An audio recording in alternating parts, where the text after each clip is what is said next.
बोली आई मात की जय हो। आज बैठा बैठा सोच रहा था कि आई माता जी जो करते हैं, अगर उसको अपन ध्यान से आज तक की अपनी ज़िंदगी का रिकॉर्ड देखूं तो सब एक ही चीज़ दिखता है कि उन्होंने जो कुछ किया अच्छा ही किया, और उसी के कारण मेरी एक ज़िंदगी का अपना रास्ता बना। एक छोटी सी कहानी मेरी माँ सुनाया करती थी कि एक राजा और उसका मंत्री शिकार खेलने जंगल में गए, साथ में कुछ सिपाही थे। उस टाइम बंदूक नहीं थी, तलवारें ही थी।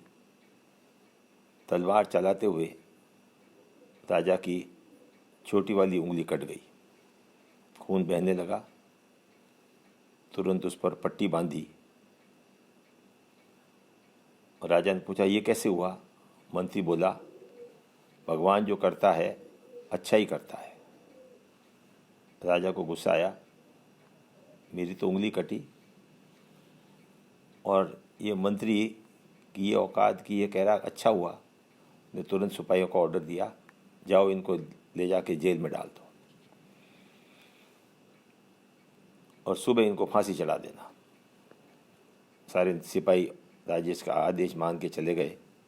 राजा ने सोचा अभी समय बाकी है, कुछ आगे चलकर शिकार करके ही वापस आऊं। थोड़ा आगे गया और वो रास्ता भूल गया और एक आदिवासी इलाके में फंस गया।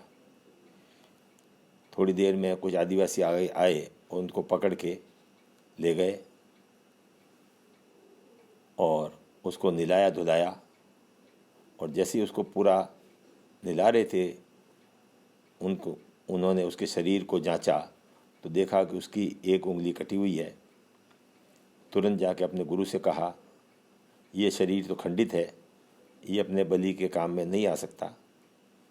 और राजा को छोड़ दिया और राजा भूला भटका फिर अपने राजमहल में पहुंचा और मंत्री को बुलाया। तब तक सुबह होने वाली थी। उसको डर था कहीं उसको फांसी पर नहीं चढ़ा दिया गया हो कि भाई तुमने सही कहा था कि जो भगवान करता है वो अच्छा ही करता। अगर मेरी उंगली नहीं कटी होती तो आज मैं मेरी बलि आदिवासी चढ़ा देते।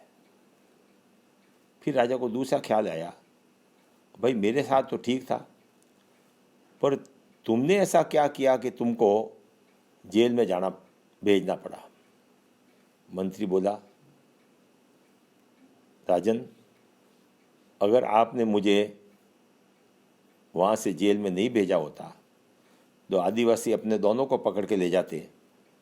आप तो कटी उंगली कारण बच जाते, परंतु मेरे को फांसी लग जाती और मेरी बलि चढ़ गई होती। ये बात मेरी माँ ने बहुत समय पहले कही थी।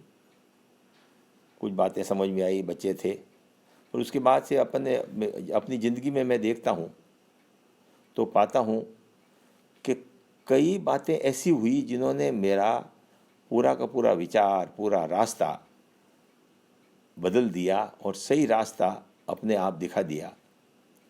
उसके अंदर मैं कई इंसिडेंट जब धीरे धीरे याद करता हूँ तो कई ध्यान आते हैं।